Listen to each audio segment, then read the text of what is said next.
Oh, where am I? You washed up. Sorry? Welcome to the island of discarded women, my friend. I used to be somebody. Are you that woman on the radio? Your island job is peladora de papas. Sorry, what? Potato peeler, 87% match for your skills. Okay, that's not... Anyway, what is the second best match then? Host of the Island Podcast. Are you kidding me? No, see, that's me. That's perfect for me. Darling, don't compare. A diamond in the rough must start somewhere. You, Sue Scott, you have radio talents from years and years and years of work that not just everybody has. And so what you need to do is take the experience that you've had and put it into creating your own circumstance for doing those same things. I know, Paula. I know what I need to do. I know what I need to do, Paula. I know what I need to do. Hey. I know what? What? Oh, what? It's okay. Oh. You were dreaming. You were talking in your sleep. Oh, sorry. Was it Paula Poundstone again? Yeah, it's Paula Poundstone. She's still telling you what you need to do. Yeah. She always tells me what to... She's right, though. I mean, she's always right. Anyway, I'm so sorry I woke you up over there. No, it's okay.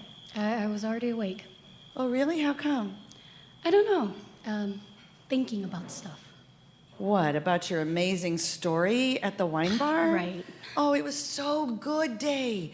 It was really, really good. I mean, it was kind of scary. Oh, I'm sure, but I just thought it was very touching and very, very moving. Really? Yes.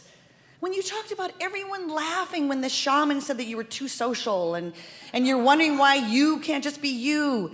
Day, it's okay to be your amazing, gregarious self. Yeah, I know. But it's not the quote-unquote typical mongrel image. Oh, you know what? Screw them. Yeah. I mean, the feminist in me says screw him. Yeah. You know, I don't have to be quiet. No. Waiting to help in the kitchen. Heck no. But I also don't want to disappoint my family. Yeah, I get that. You know, I think sharing that story made me more sad. Why? I don't know. You know, I'm here on this island, and I didn't want to come here, and I don't know how to leave. So what good does it do to share those feelings here? Oh, gosh, are you kidding me? Your courage to get up there and bare your soul is incredibly inspiring to me. I don't think I could get up there and be that honest. You set a very high bar, little one. Well, I'm just trying to find the confidence in my own confidence. Does that make sense? Yeah. Huh. Sue, you still awake? Yeah, I'm thinking about that. So what's your story?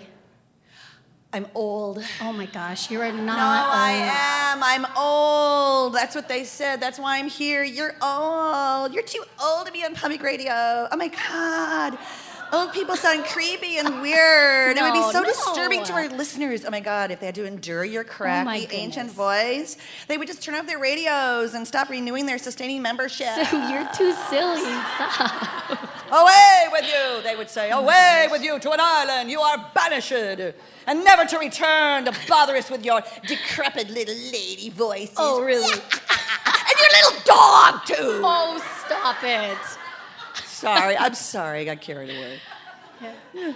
Actually, that was a pretty funny voice you just did. That was no funny voice, young'un. That was the truth. Oh, I don't know. You know what? I feel like I'm in a box. Yeah. I mean, I'm trying to be more myself these days. And Yeah. everyone's saying, no, you have to do your funny voices from the radio show. That's why we love you. So what voices are you talking about? You know, Dwayne's mom and okay. I just saw what you just did there. Okay, I see. No. I'm asking for real. You know, I never heard that show. Okay, it's just different styles, accents and ages. Okay. It's not that I don't like doing character voices and funny voices. Are you kidding me? I love them. It's just, I don't know, maybe I just want to try something else. All right. Then do something else. Yeah, right? Yeah, seriously. Yeah. You, Sue Scott, you have radio talents from years and years. Shut up. Jeez. Okay. You ever hear of Ricky Nelson? No. Should I have? Doesn't matter. You know what? Ask Miri sometime. I'll do that. I'll do that. Yeah. You know, we should probably go back to sleep. We have those auditions tomorrow for Nancy's play. Yeah. A cautionary tale in 7 acts, where everyone asphyxiates on carbon emissions at the end of the play. The end of the world. Ram the airports! Ram the airports!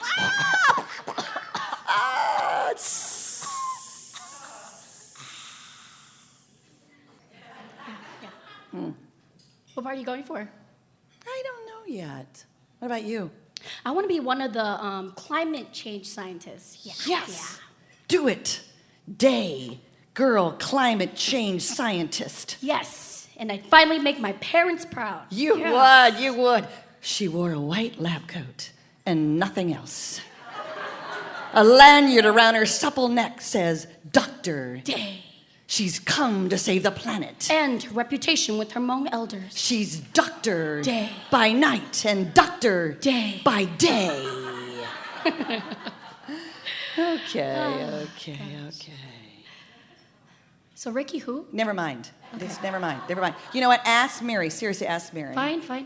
So anyway, good night. Night. You, Sue Scott. Paula, good night. La da dee da da, la da dee da da. You can't please everyone, so you gotta please yourself. Hey. You must be our new neighbor. Oh, hey, yeah, I just got in late last night. Wow, you washed up late last night? Well, I didn't actually wash up. I arrived. Sorry, what? I got here a different way. Okay, I'm totally confused. Everyone here washes up. Well, I didn't. I came by boat. You came here by boat? Yeah.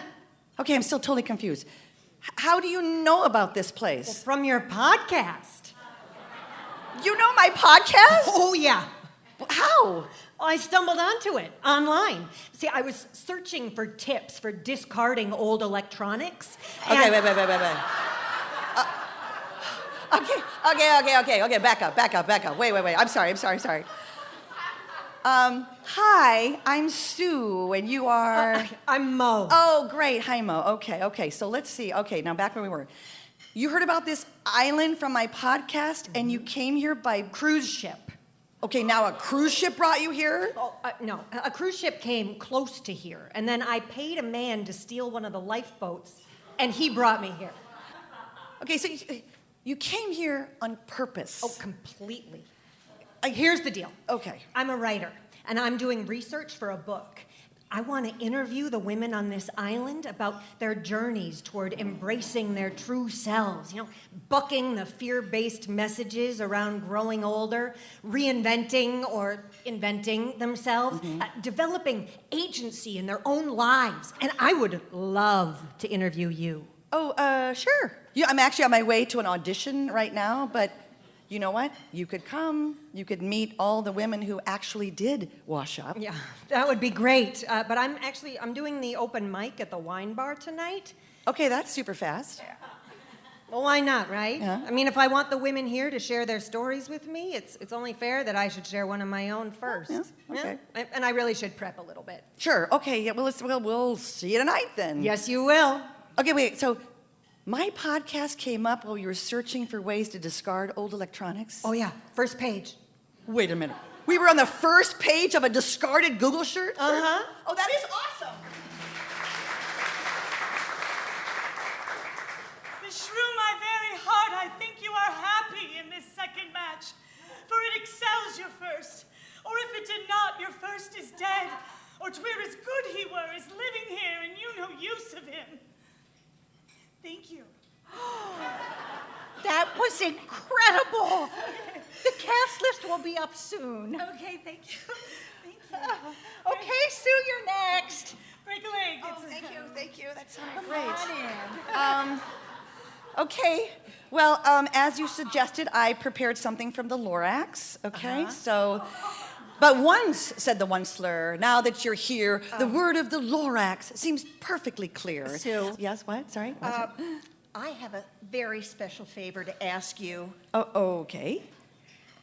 Remember when I announced the auditions and I said there were 3 groups of characters in the play? The scientists who are trying to find solutions to global warming, the activists who are cleaning up the oceans and planting trees and rescuing wildlife, Right. and then there's the group that makes fun of the activists and keeps the scientists from publishing their findings. Right, the Republicans. Right.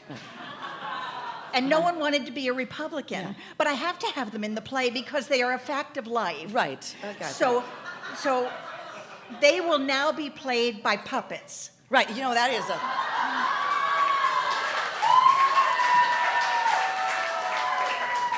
You know, that is such a great idea. Well, yeah. Sue, I want you to be the voice of the lead Republican puppet. Oh, Nancy, no, I don't want to You be... do great voices, Sue. You're so gifted. No, but I want to play an activist. No one will see your face. Yeah, my friends will be grossed out. You can wear a mask. Or an environmentalist. And a hat. We'll put you behind a curtain. I'm progressive. We won't have you in the program. We won't have a program. I'm on this planet. A gag order. No one will know it's you. Please, Sue. We have to have a voice for the Republicans or no one will really listen to the crap they're saying. Please. All right, fine. Where's the script? Yeah, just look it over. All right, let's see here. Climate change is a Chinese hoax. Yeah. The Chinese invented global warming to make us less competitive. We should open more coal mines and drill for oil in the ocean. There's you know what, I can't even say this. Okay, really. now work with me. All right. Try it seductively, like a spy. Okay. Climate change is a Chinese hoax. The Chinese invented it to make us less competitive. Okay, now make it meaner. Climate change is a Chinese hoax to make us less competitive. We need more coal. Oh, that's good. Okay. But okay, let me hear it as though you're a condescending mom. Okay. Oh, honey, climate change is a Chinese hoax. Good. Now make it a man Climate change is a hoax. who's really old Climate change is a hoax. and he's got wooden teeth Climate change is a hoax. and they're loose Climate and he change is... spits a lot. Climate change is a hoax. The Chinese invented it to make us less competitive. We need more coal, more oil, and more blasting. We're drilling in the ocean. There are still profits to be made. That's it. That's the voice of the Republican puppet. Stupid. Oh my God, what a rush. All right. I guess I could play stupid.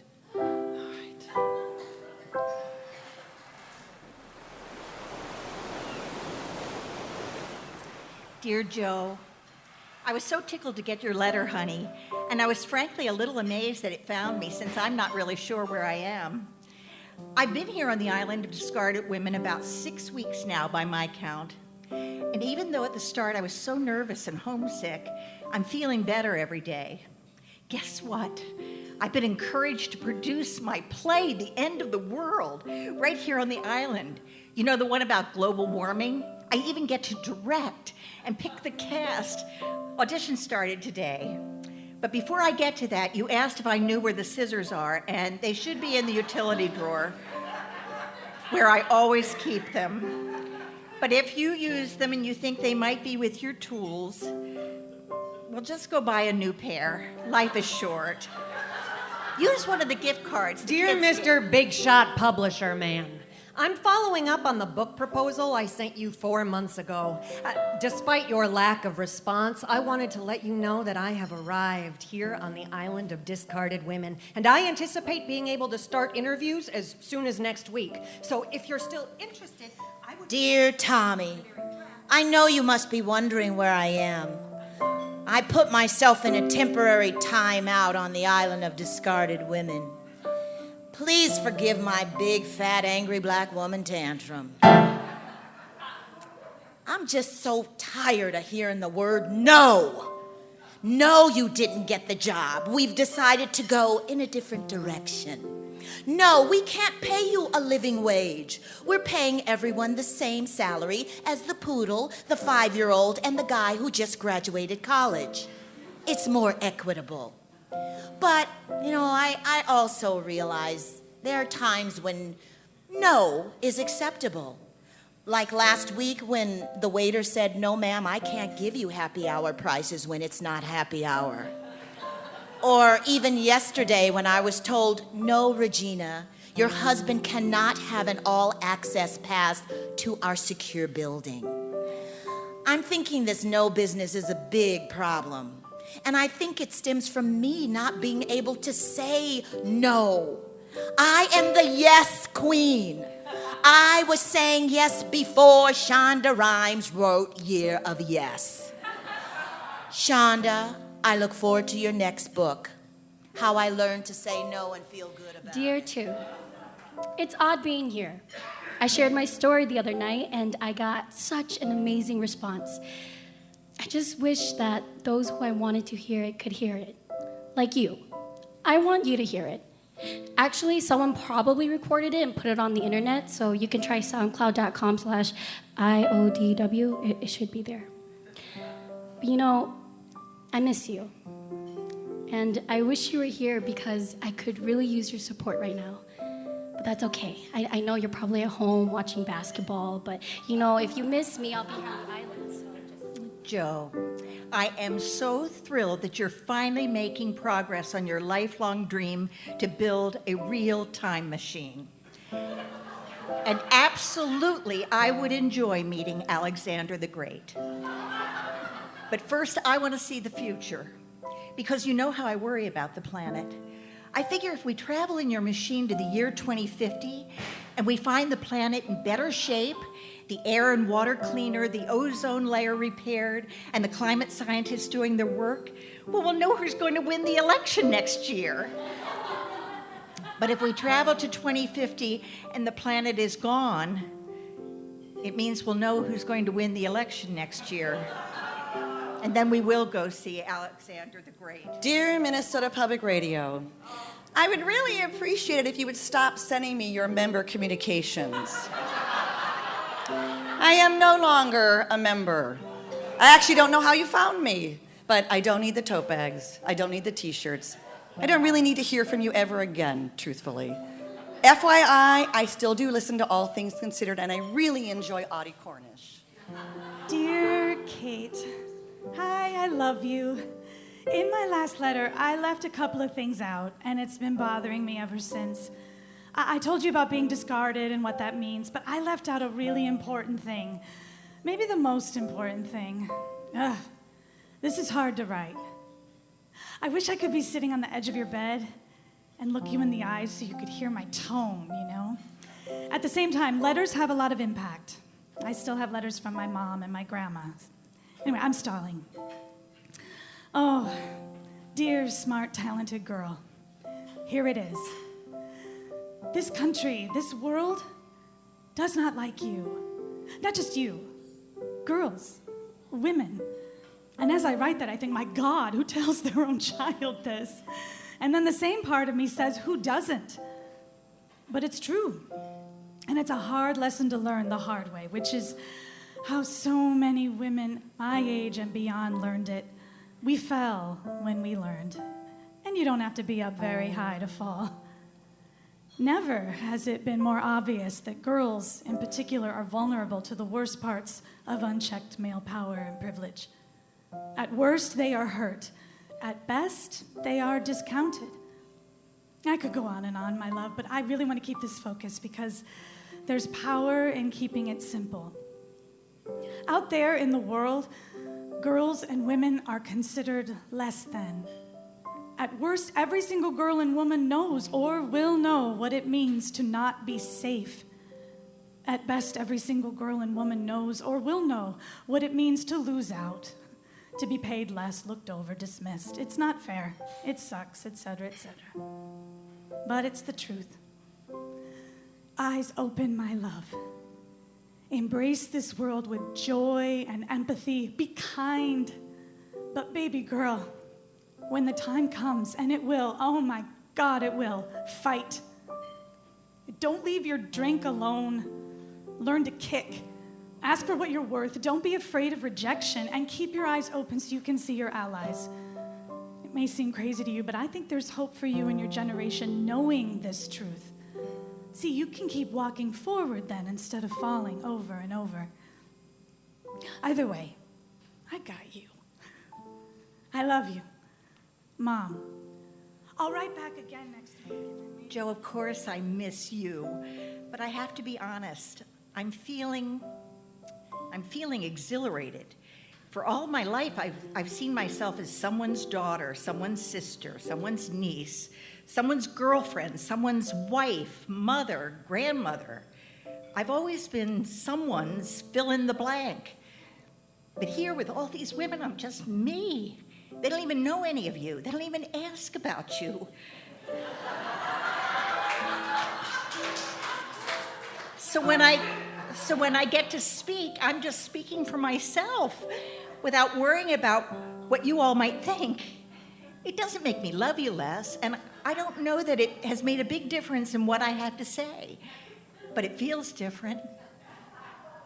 Anyway, I better wrap this letter up. There's one drone pickup a day, and I want this to get to you as soon as possible, so you can write back right away.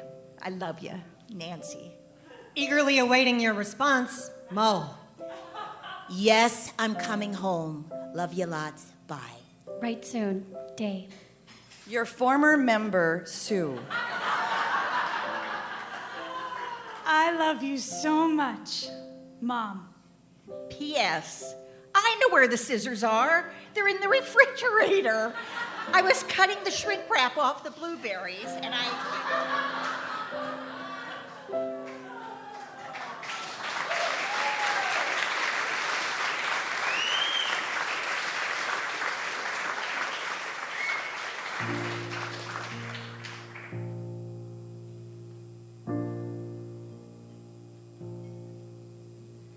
Often I wonder what would it be like to do what I please without blinking an eye. Follow the path to my deepest desires. But who is a girl to start a wildfire? It's about trusting, ooh, that I can do the job justice, just like a man. Walk in the room like there's nothing to prove. When you trust me, I will trust you.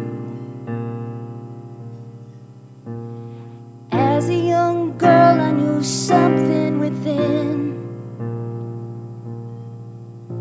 was telling me I could do what the boys did.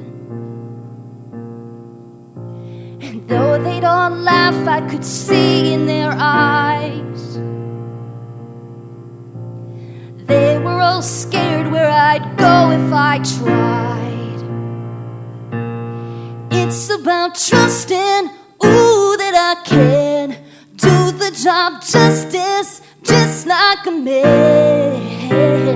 Walk in the room like there's nothing to prove. When you trust me, I will trust you. Believe when I say that he touched me that way.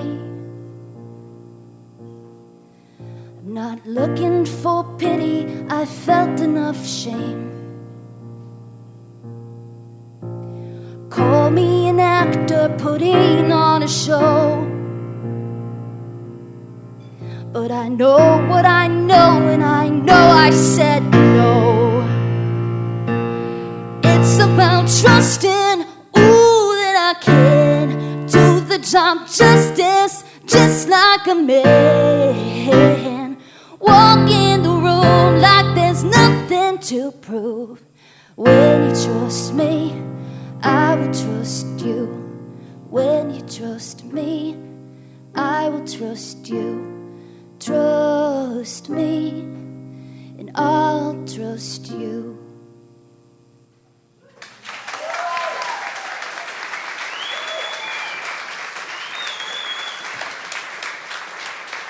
Zippy Lasky. Zippy Lasky. Really powerful, Zippy. Okay, it's time for open mic. Yeah. Tonight at open mic, we have Mo. She just got to the island, but from what I understand, not by washing up. Oh, right. No. She looks good. She's dry. She didn't wash up.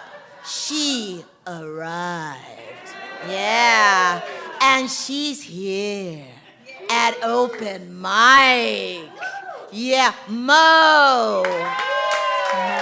Mo, everybody. Thank you.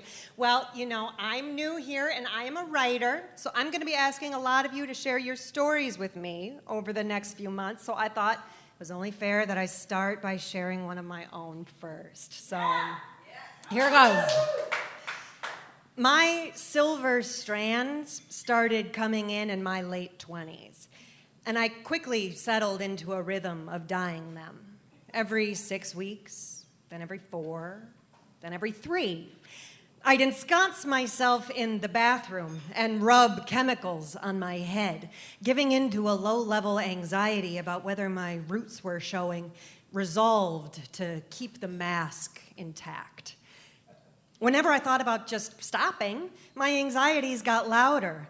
Are you ready to look a decade older? You're a professional actor. Are you ready to never be cast again? Who knows what's even underneath all that color? What if it's hideous? But the vigilante justice of the Me Too movement finally buoyed me.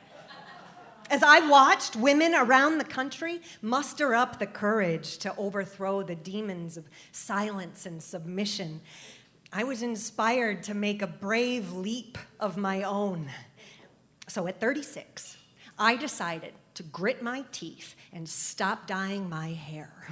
Stop living as if my primary value was as decoration. Stop participating in this ritual that I resent. I decided to stop believing that my worth is contingent on an appearance of youthfulness, or at least stop behaving as if it does. Now, the growing out process was agonizing. The world's slowest transformation, like crossing the country by foot versus the easy plane ride of a dye job. The landscape morphs, so slowly. No way out but through, as the line separating your dyed hair from your natural hair marches slowly down your scalp. The seasons change, and still you haven't arrived. Like serving out a sentence commensurate with the time you spent evading the truth. Now, the early months of bearing my roots were like the first tentative minutes on a nude beach. A constant cringe. I was sure everyone was looking at me. The ugly little band of salt and pepper straddling my part felt like a neon scarlet letter, advertising not wantonness, but worse, sloppiness. A dereliction of the basic duties of womanhood. Now, the best I could do was assure everyone around me that I had donned the letter by choice, that I knew what I was doing, that I was making a point. But turning your body into a manifesto is uncomfortable, to say the least. One doesn't simply shrug off a lifetime of internalized gender norms. Our worlds and minds are steeped in them. The male gaze has been so powerful for so long that it doesn't require a man to wield it. It's the water we swim in, the gaze of the world, the criteria by which we're appraised and by which we appraise. Now, it's one thing for women to look around at the patriarchy outside of ourselves, right? One thing to draw a clean line between the oppressors and the oppressed, vow to turn the tables, right the wrongs, level the playing field, burn it all down. It's another thing entirely to uproot the tendrils that have taken root in our own minds, to begin to discern the oppressive voice that sounds an awful lot like our own, to realize that the world outside has seeped slowly and steadily within. The first people in my life to define the rules and boundaries of femininity were all girls. A friend who told me in the 7th grade that I looked weird in a bikini. A group of popular girls who watched me try to curl my hair in the locker room after gym class and laughed at me for doing it wrong. Another friend told me she was embarrassed to be seen in public with me because my clothes were so weird. Well, their voices live in my head still, decades later. And I learned quickly how to turn that same sharp meanness onto myself and onto other women. A preoccupation with the number on my bathroom scale. An unkind teasing of a girlfriend with a dusting of hair above her lip. A malicious shared giggle if a schoolmate wore something that seemed to try too hard or not hard enough. All of it wrapped up in one basic assumption. As women, our appearance is all. Now, a lack of natural beauty can be forgiven, sure, but a lack of perfectly calibrated effort in the direction of beauty, now that's inexcusable. Pathetic. Now, here's the hard truth. Patriarchy is also perpetrated by women. We make up more than half the world's population. We play an outsized role in raising and socializing children. Ain't no worldview getting predominant without our help and active participation.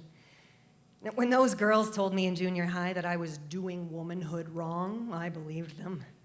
And my solution, then as now, was to decide that doing womanhood was dumb. In high school, the first time I heard Ani DeFranco sing, "I am not a pretty girl, that's not what I do," I thought, yes, pretty is not just something you are, it's something you do. And it's something you can decline to do. Now, when I played that song for a college boyfriend and told him how much it resonated with me, he tried to assure me that I am, in fact, pretty.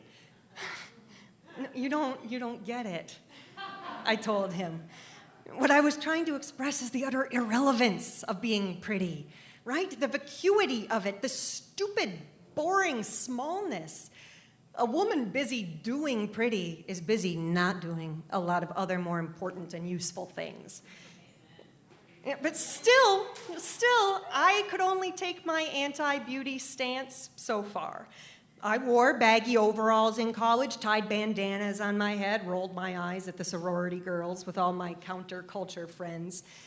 But when half the theater department got drunk one night and decided we should all shave our heads, well, I hemmed and hawed. I watched my gorgeous best friend, Rita, jump right in and offer up her long, dark waves to the buzzer without hesitation. And I remember thinking, well, yeah, sure, she can get away with it. Rita was all symmetry and soaring cheekbones. Even with a shaved head, Rita would still be beautiful. It would only be more so. I would just be a lump of overalls and a couple of Polish jowls. I couldn't do it. Now, well-seasoned with salt and pepper at 37, I find myself surrounded by women letting their gray come in. I see them at the grocery store, jogging by me at the lake. To these women, I send the silent message, yes, I see you, you can do it. It feels like resistance and celebration and liberation, the modern day version of throwing our bras into a bonfire. Now, this is not to say that we need to abdicate the whole realm of beauty to be sufficiently woke. There are women who love the way they look with dyed hair. Hey, more power to them. And a red lip looks divine under a mane of silver. Beauty and its pursuit can be infused with great joy and creativity and expressiveness. It can be a terrific party. But a party that you resent but must attend every day isn't much of a party at all, right? That's just an unpaid job. Now, I have no illusions that my gray hair is going to vanquish the patriarchy, the one surrounding me or the one within. But this is how transformation happens. Inch by painful, beautiful, awkward, authentic inch. Thank you.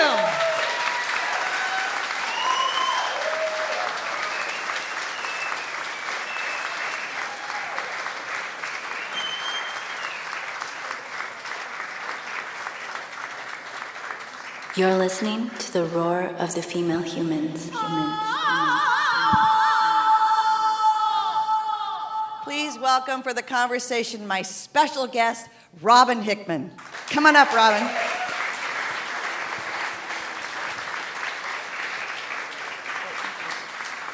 So you are an artist. Yes. You are a civic activist. Yes. You are a media producer. Yes. You are the great niece of Gordon Parks. So much to get to in a 20-minute conversation, and I promise we will cover it all. We'll try. So what I want to start with is your art and what you call your life's calling. You told me it was your life's calling. You create and you design Soulfull Dolls. Yes. Please tell us what your Soulfull Dolls are. They're amazing. Well, I cannot create the Soulfull Dolls or touch the souls that I've been called to touch without first, and if you will forgive me, I have to first always give honor to the Creator, because I can't touch souls without doing that. Okay, thank you. And I have to first thank you, because to be discarded, but then to create and gift us with a platform in which you have touched souls with this gift to us in this such a witty, artistic way, but then provide within this space and opportunity for others who have been discarded to speak their truth is amazing. Oh, thank you. There's a powerful, Thank you. People don't do that. They just waddle in their discardedness and just stay there stuck. But there's a very powerful poem by Maya Angelou, of course. Mm-hmm. And then this is part of my work and calling is lifting up and breathing life into young people. And she has a poem, A Pledge to Rescue Our Youth. And it talks about what we must do to ensure that they have a destiny. And I read the poem often, and I get this, roaring applause because it's Maya Angelou, of course. But then I ask the question, but who will rescue the rescuers? Yeah, right. Good point. Yeah. And so I cannot, if I don't say anything else, I have to say, when we're discarded and we are dismissed and discounted and disrespected, God bless those who decide to rescue us. So I just needed to say that. I'm a hush now and listen and answer the question. So, a celebration of Soulfull Dolls. Yes, your Soulfull Dolls. That's my art. I'm an artist. I think that in my work, and since I was very little, my mother raised us to know the power of play. But also, my sister and I, we knew, and my mother knew that it was important for us to play with dolls that looked like us. There were experiments done in the 50s where, yes. I have a beautiful doll that looks like Regina. I customized a soulful doll that looks like Regina. I took a suitcase full of dolls that I customized to Ghana, West Africa that looked like Regina because girls in Africa do not have dolls that look like them. Mm-hmm. And it's important. Yeah, it is. It's important.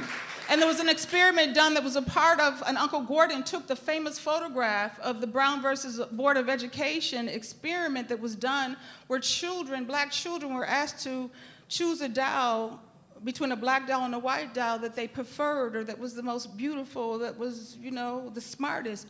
And many of the children did not pick the doll that looked like them. Mm-hmm. So for me, in creating Soulfull Dolls and collecting dolls, and even giving an Asian girl for the first time her first Asian Barbie.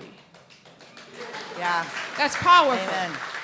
Or last year when I was able to give Esmeralda, a girl in my program, Lovin the Skin I'm In. I'm very proud that I'm called Mama Lovin by girls that look like most of you.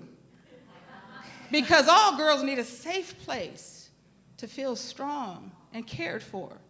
See, this is serious. I'm blessed. My soul-touching work, and that's my company. I am the CEO and executive producer of Soul Touch Productions. Remember the show Soul Train? My company is Soul Touch, and one of my programs is Lovin the Skin I'm In. But Esmeralda was a girl in Lovin the Skin I'm In, and one day she was very sad, a Latino girl, and she was very sad, and she asked me would I have Lovin the Skin I'm In Mexico because her family had to go back, and to be able to gift her a Frida Kahlo Barbie and say, I want you to take her back to Mexico with you so that you're reminded that you are strong and beautiful and brave like she is. So my Soulfull Dolls are not a plaything, and I love them, but you know what? At the end of the day, when I can use these hands and create and envision and make something beautiful, that keeps me strong and healthy. You know, it keeps me strong and healthy. And when one of my loving sisters of a lighter hue can take a doll that looks like me home to her family and teach her family that the doll that looks like me is beautiful and worthy, that's a little something. No, it's incredible. It's incredible. And you're talking about this class with Battle Creek Elementary School. Oh, yes. Yes. And so you have a course called Lovin' the Skin I'm In. Yes. And you talked about like the dolls, they're Barbie dolls. They're Barbie dolls. Mattel. Mattel. Oh, I'm sorry. The Mattel dolls, for all the yes. Barbie people, it's Mattel. And so you've got it. You can go online. You can go online and see these dolls. They're absolutely amazing, and they have these incredible outfits on that and their hairstyles and their makeup and their jewelry, and it's either very, very West African or very, very East LA or whatever, right? I mean, it's just incredible. And so what's interesting to me is you talked about when you just said that you took the dolls to West Africa, that you had some of the white girls in the class writing letters. Oh, yes. Oh, it was amazing. In 2017, I took Lovin' the Skin I'm In to Ghana. And I have had Lovin' in just about every school district in the Twin Cities metro. And at Lake Elmo, that was there for like 5-6 years. And then preparing for my journey to Ghana, my loving sisters at Lake Elmo, they were 5th and 6th graders. They helped me prepare, and they all wrote letters and made cards for their sisters in Ghana. And it was just so beautiful. And to see this for the sisters in Ghana to open those cards and letters. We can do this, ladies and gentlemen. We really, really can do it. It was really something. You know, I was fascinated about the black doll, white doll experiment. And you just talked about that with Brown versus Board of Education. And it was actually first conducted by Kenneth and Mamie Clark. Absolutely. In the late 30s and 40s. And then in 2005, there is a powerful doc. She did her. I did my research. I have to. I'm so taken by this, by what you're doing with this. So there's a documentary that was created in 2005. Look it up on YouTube. Yes, please. It's called A Girl Like Me, 2005, and they recreated the experiment with young children. 2005. In Harlem. Same results. Same results. That the white dolls were more preferred, and there's one point in the documentary where they say which doll is the nicer doll, which doll is the prettier doll, which doll, and they'll pick up the white doll typically. There was a girl that we see throughout the experiment in the documentary, and the question is, which doll looks like you? And she just looks at the camera. She looks at the dolls. She looks at the camera again, and she pushes the black doll towards the interviewer. It's almost like, I can't pick it up. I mean, that's... She couldn't touch it. Yeah, she couldn't touch it. And it's unbelievable. But now you said that you also, you recreated it Yes. in one of your Lovin' the Skin I'm In classes. Battle Creek Middle School in St. Paul, Lovin' the Skin I'm In became a class. Now, it was an after-school program in many of the schools, but it was a class. Girls went to Lovin' class every day and got an academic credit for healing. Wow. Every day. Bravo. And the girls wanted to recreate the doll test. So in one room there was a white doll, Asian doll, Latina doll, white doll, black doll, white doll. And then we had a classroom where there were all the Disney princesses. And we didn't include Tiana or Jasmine. They were all the white princesses. So Cinderella, so which doll did the children? And so kids throughout the school came through these rooms. And so the results were, you can guess. But in the princess room, which doll do you think the students chose? Yeah. So we deal with even issues of body image. But what's been beautiful over the years, the movement was inspired by a book titled The Skin I'm In by Sharon G. Flake. And it's about a black girl named Malika who struggles with loving the skin she's in, and she goes through a journey of self-discovery. But when you are in Invergrove Heights, and the loving sisterhood is all Caucasian, and you have a little sister of a lighter hue, and she says, I too am Malika because my freckles or my hair or my body. Yeah. I have been so blessed. Or when you have a father who may be of the conservative persuasion, but after a retreat comes to you with tears in his eyes. I want to thank you, Miss Hickman, because my Becky is so strong now. Yeah. Because all people want their daughters strong. Yeah. Now, he might not have known that at the beginning of the year, but because Becky could go home and teach her family a little something about what it means to love the skin she's in. It's been very powerful. It's such powerful work. It's but such I tell powerful you know work. what I tell my girls and my young men in my other programs? There'll be days that Miss Robin will need you more than you need her. Mm-hmm. And that gives them a sense of, yeah. And it's true. So you're the great niece of Gordon Parks. Yes. And just as a sort of a segue here, near the end of his life, you two were conspiring to work on a project about the Soulfull Dolls with him and create a book. Mm-hmm. Tell us about that.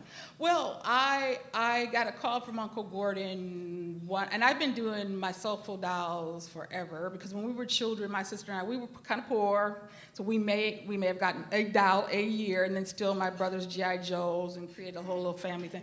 But I said, when I grow up, I'm going to have all the dolls I want. Do not ask me how many dolls I have. But one day I got a call from Uncle Gordon, baby, when are you coming back out to New York? And he was kind of a little down, I was a little down. So I said, I'm going to pack up some dolls and take them out there and show him my dolls.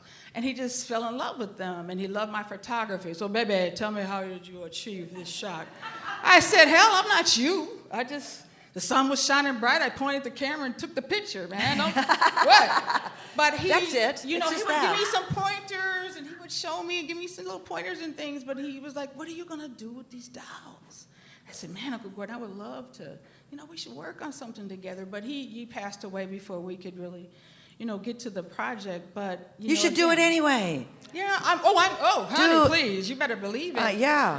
I really love photographing them, but I do love sharing the dolls. I studied millinery just to make miniature hats. Yeah, there are these You have got to visit Facebook, detail. Celebration of Soulfull Dolls, but I do. But everything it takes to make a real hat, I study, because that saves me to create these things. But Uncle Gordon, he taught me. I really do miss him. But over the years, you work with different folks around Gordon Parks. Uncle Gordon is the man. People don't, sometimes they say, okay, Gordon Parks. And until you say, director of Shaft, people look at you like, who is Gordon Parks? He did so many things. Mm-hmm. First black photographer for Life magazine and Vogue magazine. And co-founder of Essence magazine. First black director in Hollywood with a major film, The Learning Tree, of his autobiography. Read A Choice of Weapons, which chronicles his life here in St. Paul and in Minneapolis, where he took his first fashion photograph at Frank Murphy's boutique. Worked as a waiter in the St. Paul Hotel. His music was discovered while waiting at the Lowry Hotel. Fabulous. Next year will be the year of Gordon Parks. I will curate for the Minnesota Museum of American Art. I'm so excited. An exhibit of his work and the photographer Jamil Shabazz. And we will finally get that statue of him erected in Landmark Plaza. Good for you. But I'm most proud of the work at the Gordon Parks High School, where we plant the seeds in young people to walk in his footsteps. It is time. When he has told young people for many, many years, shooting my camera proved to be more powerful than shooting a gun. Yeah. And for such a time as this. Amen. Mm-hmm. So we have, as my mother would say, She's here because the discarded situation thing is nothing nice. Yeah. I love the yellow. I've got on my yellow. You know I lift her up. I have on yellow. Mama used to say, always keep something yellow close by. So that on days that are cloudy or when you're feeling a little depressed, look at that yellow, and it will remind you of the light of the sun. Remember, the sun is always behind the clouds. Yeah. You know, I share that with all of my students, and a young man who was in my class who was like in the gang life, you know, he was all through the 3 weeks of class, he was kind of hardcore. But on the last day of class, when he told me, what I took most from this class is what your mom said, you know, about that yellow. I think it's gonna get me through, you know, help me in life a little bit. Or when I put young people, young black men on an airplane for the first time and they're scared. And they almost break my hand, hold my hand. Until the plane takes off and we break through those clouds and they see the sun and they say, there's the sun, just like your mama said, Miss Robin. You know, again, we can do this. You know, we have to expose our young people to visions of possibility. But one thing, too, I want to say, because where's sister girl who was, yes, that was brilliant. All y'all are brilliant. But you know what's beautiful?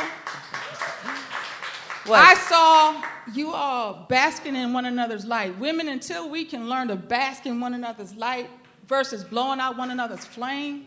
Yes. Yes. For real. Well, you said